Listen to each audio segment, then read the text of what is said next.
ये मेरी डायबिटीज की दवाई खत्म हो गई है। जरा अनंत को फोन करके कहो ना, मेरी दवाई लेता आएगा। अरे बेटे को क्यों परेशान करते हैं। थका हारा ऑफिस से आता है बेचारा। अरे तो उस पर परेशानी क्या है? ऑफिस से आते वक्त मेडिकल की दुकान से मेरी दवाई ले आएगा।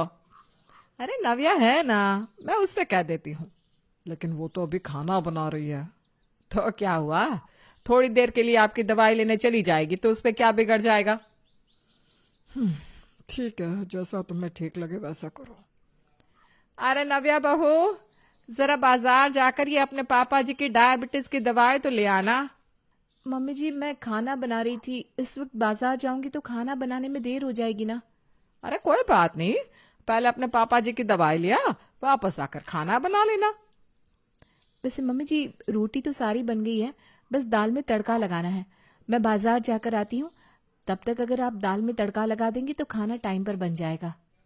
अरे बेटा, तू इतना अच्छा दाल में तड़का लगाती है, और वैसे बिना आनंद को तेरे ही हाथ की दाल पसंद है, वरना मैं खुद ही खाना बना लेती, तुझे परेशान थोड़ी ना करती। हाँ, वो बात भी सही है। अच्छा मम्मी जी, एक काम करते ना, मैं अनंत को कॉल करके बोल देती हूँ, वो पापा जी की दवाई ले आएंगी। अरे बेटा, अब ऑफिस से थका हारा आएगा, दवाई लेने के लिए रुकेगा तो उससे देर हो जाएगी ना। अब उसे भूख भी लग रही होगी। आह, ठीक है मम्मी जी, वैसे भी अनंत को परेशान करना ठीक नहीं है। मैं ही ले आती हूँ दवाई। और इस तरह से रुक्मिणी अपनी बहू से अनंत का नाम लेकर अपना काम करवा लेती है। अगले दिन अनंत ऑफिस जाने के लिए तैयार होता है। मम्मी आप मेरे साथ चलिए, मैं आपको हॉस्पिटल छोड़ दूंगा, डॉक्टर को दिखाना था ना आपको। अरे नहीं नहीं बेटा, तू ऑफिस जा, तुझे बेकार में देरी हो जाएगी। लेकिन मम्मी फिर आप हॉस्पिटल कैसे जाएंगी? अरे तू उसकी चिंता मत कर, निकल जा ऑफिस के लिए। अनंत ऑफिस चला जाता है। कुछ देर के बाद नव्या अपने कमरे से तैयार होकर आती है। मम्मी जी, वो मैंने आपको बताया था ना, आज मेरी एक सहेली आ रही है और मुझे उससे मिलने के लिए जाना है। मैं शाम तक वापस आ जाऊंगी। अरे बहू, वैसे तो मैं तुझे रोकती नहीं, लेकिन आज मुझे ना हॉस्पिटल जाना था। मैं सोच रही थी तू मुझे अपने साथ हॉस्पिटल ले जाए तो। लेकिन मम्मी जी, आप अनंत के साथ क्यों नहीं गई? और वैसे भी कल सैटरडे है, अनंत की छुट्टी है ना। आप कल उनके साथ चले जाना। वो क्या है ना, मुझे मेरी फ्रेंड से मिलना था। अरे बेटा, अब देख अनंत 5 दिन नौकरी करता है, इतना थक जाता है। अब सैटरडे को भी अगर पूरा दिन मैं उसे हॉस्पिटल में लेकर बैठी रहूंगी तो परेशान नहीं हो जाएगा क्या। हाँ मम्मी जी, वैसे बात तो आपकी ठीक है। अनंत कितना काम करते हैं। चलिए, मैं ही आपको ले चलती हूँ। और तेरी वो सहेली बेटा? कोई बात नहीं मम्मी जी, मैं उससे फोन पर बात कर लूंगी। और इस तरह से नव्या एक बार फिर अपनी सास की बातों में आ जाती है और अपनी सहेली से मिलना छोड़कर सासू माँ को हॉस्पिटल दिखाने ले जाती है। शाम के वक्त नव्या रुक्मिणी और रमेश के लिए चाय लेकर उनके कमरे में जा रही थी। तभी अचानक उसे रुक्मिणी के कमरे से अंदर से आती हुई आवाजें सुनाई दी। अरे रुक्मिणी, आज तुम अनंत के साथ हॉस्पिटल क्यों नहीं गए? कैसी बातें करते हैं, बहू है ना घर में, फिर मुझे मेरे बेटे को परेशान करने की क्या जरूरत। अरे लेकिन बहू को अपनी किसी सहेली से मिलने जाना था ना। अरे तो मैं क्या करूं, अब मेरा बेटा नौकरी भी करे और बाकी काम भी करे, ये कोई अच्छी बात तो नहीं है। लेकिन बहू को बुरा लगा होगा ना। अरे कोई बुरा नहीं लगा, बेवकूफ है हमारी बहू, सीधी सादी है। हमारे बेटे से इतना प्यार करती है ना कि उसका नाम लेकर आप उससे कुछ भी काम करवा लो, सब कर देगी। ये सुनते ही कमरे के बाहर खड़ी नव्या को गुस्सा आ गया। वो समझ गई कि रुक्मिणी उसकी सीधेपन का फायदा उठाकर अनंत का नाम लेकर उससे सारे काम करवा लेती थी। लेकिन अब नव्या ने सोच लिया था कि वो रुक्मिणी की चाल का जवाब जरूर देगी।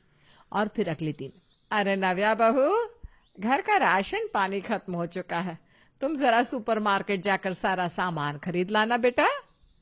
ठीक है मम्मी जी, मैं सारा सामान ले आऊंगी। इतना कहकर नव्या घर से निकल जाती है और थोड़ी देर के बाद जब वापस लौट कर आती है तो रुक्मिणी देखती है कि अनंत अपने हाथ में 4-5 बड़े बड़े बैग उठाकर चल रहा था। अरे अरे, ये क्या अनंत बेटा, तू ऑफिस छोड़कर ये घर का सामान लेने कहाँ गया था? नव्या, ये काम तो मैंने तुम्हें कहा था ना। वो क्या है ना मम्मी जी, मैंने तो बस अनंत को कार्ड की डिटेल पूछने के लिए फोन किया था, लेकिन उन्हें पता चला कि मैं मार्केट अकेली आई हूँ, तो वो ऑफिस छोड़कर वहां पर चले आए। अरे लेकिन क्यों? अब आनंद मुझसे इतना प्यार करते ना मम्मी जी, इतना सारा सामान मैं अकेले उठाकर कैसे लाती, इसलिए वो आ गए। अच्छा ठीक है।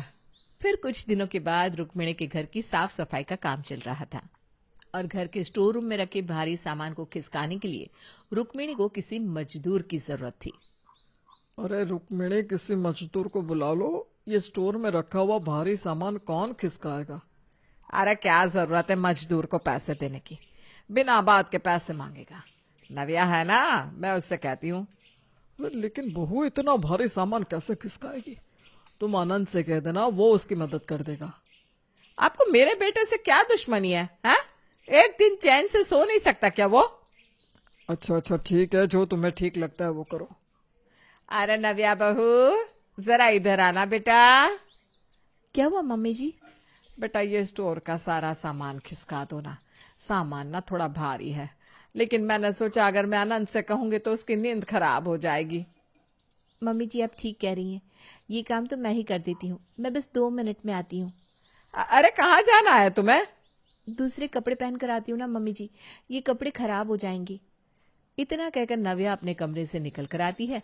उसके साथ में आनंद भी आ रहा था। आनंद स्टोर में जाकर सारा सामान खिसकाने लगता है। अरे ये क्या कर रहा है बेटा, तू क्यों परेशान हो रहा है? नव्या बहू, मैंने तुमसे कहा था ना ये काम करने के लिए। कमाल करती है मम्मी आप। नव्या एक लड़की होकर इतना भारी सामान कैसे खिसकाएगी? आपको मुझसे कहना चाहिए ना। इतना कहकर आनंद सारा काम करके वहां से चला जाता है। उसके जाने के बाद, नव्या, तुमने मेरे बेटे को परेशान क्यों किया? ये काम तो मैंने तुम्हें बताया था ना। मैंने कहा कुछ कहा मम्मी जी, मैं तो बस कमरे में कपड़े बदलने गई थी और आनंद ने मुझसे पूछा कि मैं क्या करने जा रही हूँ,